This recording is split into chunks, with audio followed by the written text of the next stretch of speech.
The moment Indian fight fans have been waiting for has finally arrived. The UFC have just announced Anshul Jubli's next fight, and he's going to be taking on a killer in Quillan Salkilld. For all the talk of Dana White India privilege, So you got Dana White privilege.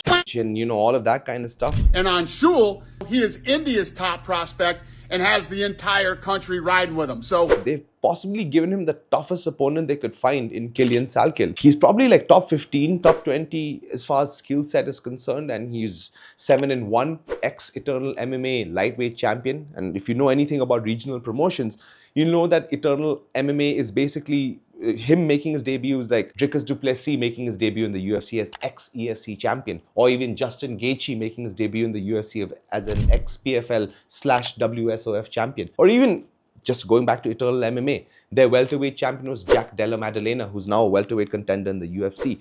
And he's the kind of guy that basically Dana White Contender Series is all set to recruit. Prospects, right? Australian MMA is on the uptick. We've seen guys like Robert Whittaker being champion.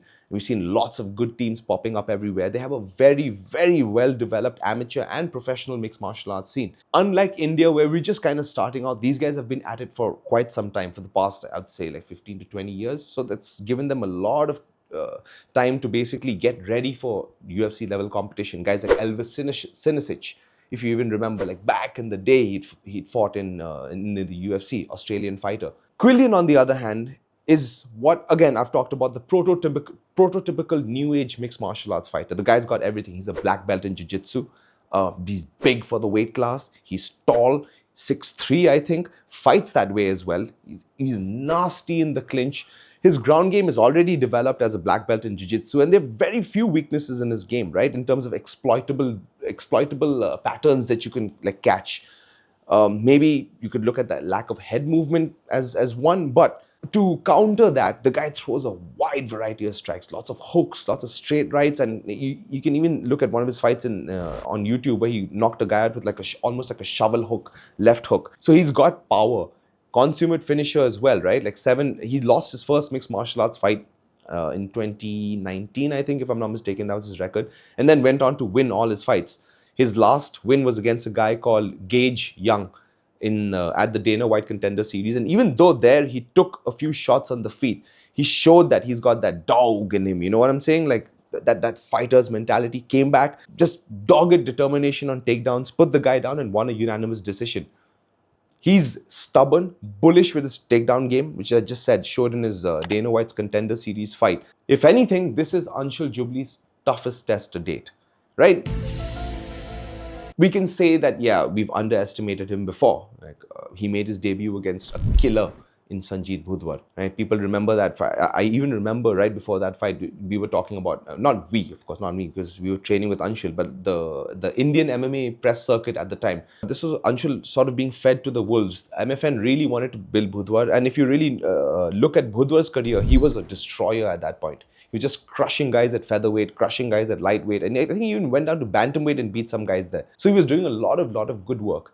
And these guys thought they were going to feed Anshul to him. You know, this sort of up-and-coming new star, you know, amateur circuit fighter who's building a small name for himself in the local circuit. Anshul walked in there with the confidence of a king, which is what you need, which is why his name is that, King of Lions. That's where really I think it came from, because he went into this fight with that confidence that he couldn't be beat. He looked like that at the face-offs. He looked like he was ready. You know, a lot of us here, sure, our hearts were in our throats because we know how dangerous Sanjeet Bhudwar is. But Anshul showed his true colors. He weathered this early storm. Bhudwar is a dangerous fighter on the feet. Anshul took him down, ground him out for 3 rounds. And even after that, you could see the confidence level of Anshul rising. And so Anshul he's not a mentally weak fighter. He never was. And an adrenaline dump it's not a mental thing. It's a physical thing. It affects you physically. There's nothing much you can do about it. His head is in the right space. It's always been there, right? Anshul is bulletproof up here, right? That's the thing. And this is a fight that's going to show why he's that. I'm sure he knows that he's in for a fight of his life. The coaches at Soma Fight Club and Cross Train Fight Club are formulating a game plan that's perfect for a guy like Quillan. And if there's anyone who can execute a game plan according to exactly what their coaches want, it's someone like Anshul.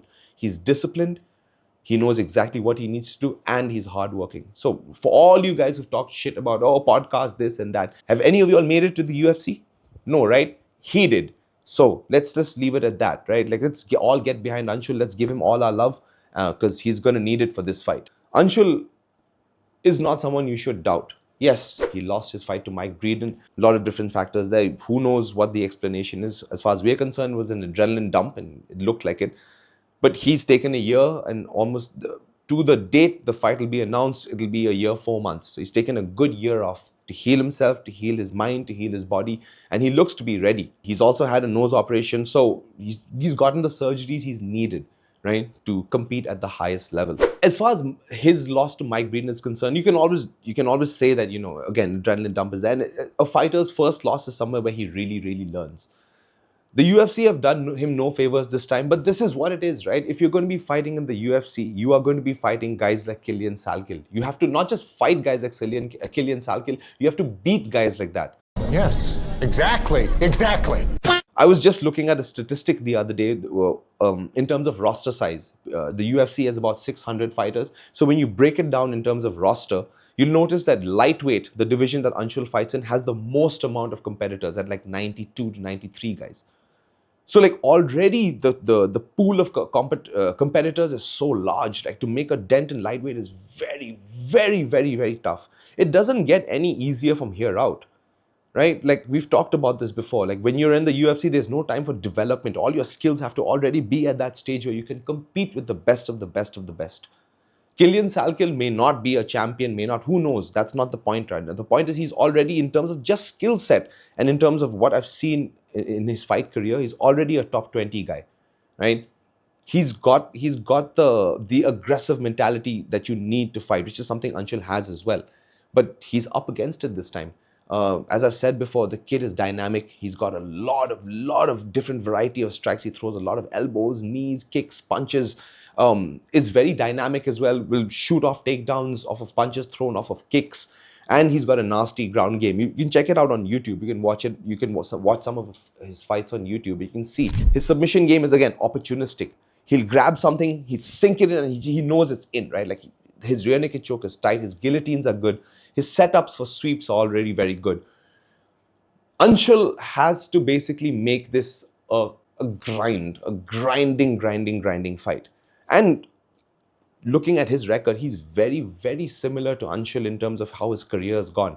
This kid also has an extensive amateur career, right? Started in 2018 as, I think, a 19 or 18-year-old.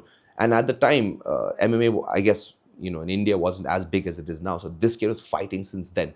He's had about 11 or 12 amateur fights and then decided to go pro, just like Anshul. So in many ways, this is like, the road to UFC is basically Asia's version of Dana White Contender Series. It's a show designed to weed out prospects, guys who could make it into the UFC. So in many ways, this is like the guy who won, the Asian version of Dana White's Contender Series versus the Australian winner. So it's that kind of a clash as well. It's like supremacy for Southeast Asia, you can say. Wow! Right? It's a tough fight for Anshul. We hope for the very best. We hope that he's training really, really hard. But for now, Anshul Jubli will be taking on Quillan Salkilld at UFC 312 in Australia on February 9th. And from the production team at Live MMA, thank you so much for watching. And remember, live MMA now.